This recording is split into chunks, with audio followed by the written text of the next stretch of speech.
Tingkatkan bauran EBT hingga 2034, PLN siap jalankan RUPTL terhijau sepanjang sejarah. Jakarta, 28 Mei 2025, PT PLN, Persero, siap menjalankan Rencana Usaha Penyediaan Tenaga Listrik, RUPTL, 2025-2034 yang resmi diluncurkan pemerintah sebagai acuan strategis pembangunan sistem ketenagalistrikan nasional selama 10 tahun ke depan.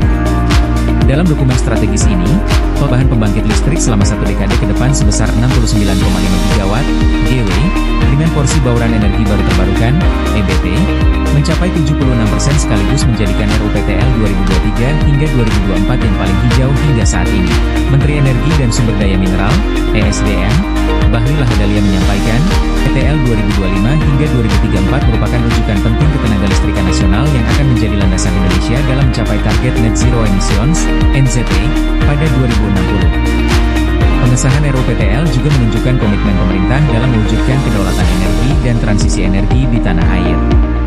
Kalau kita disiplin jalankan, maka 2034 itu sudah melampaui target RUPN, Rencana Umum Ketenagalistrikan Nasional, terhadap energi terbarukan.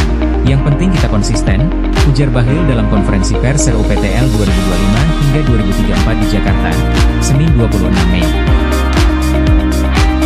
Bahlil menjelaskan, pengembangan kapasitas pembangkit akan dilakukan dalam 2 tahap. Pada 5 tahun pertama, akan ada penambahan kapasitas sebesar 27,9 GW yang terdiri atas 12,2 GW EBT, yakni 3,2 GW pembangkit listrik tenaga air, 6 GW pembangkit listrik tenaga surya, 1,6 GW pembangkit listrik tenaga, 0,9 GW pembangkit listrik tenaga panas bumi, 0,5 GW pembangkit listrik bioenergi, dan pembangunan sistem penyimpanan energi sebesar 3 GW. Selain itu, penambahan 9,2 GW pembangkit listrik tenaga gas, dan 3,5 GW pembangkit listrik tenaga uap rendah emisi dari proyek yang telah masuk tahap penyelesaian konstruksi juga dilakukan.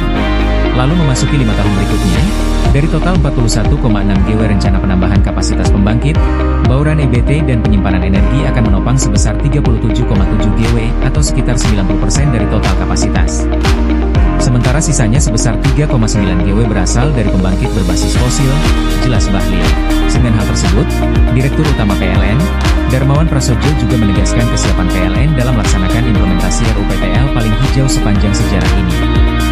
Pihaknya berkomitmen untuk meningkatkan kapasitas dan keandalan sistem kelistrikan berbasis energi terbarukan yang efisien dan terjangkau dengan mengoptimalkan pemanfaatan sumber daya alam domestik. Sebagai badan usaha milik negara yang bergerak di sektor ketenagalistrikan, PLN siap melaksanakan arahan pemerintah melalui Kementerian ESDM dalam menjalankan RUPTL 2025 hingga 2034. Melalui RUPTL terhijau ini, PLN berkomitmen menghadirkan sistem kelistrikan yang andal, ramah lingkungan, dan berkelanjutan sejalan dengan cita Presiden Prabowo Subianto, pungkas Darmawan. Terima kasih sudah menonton. Jangan lupa like, subscribe dan klik tombol lonceng jika Anda menyukai berita kami.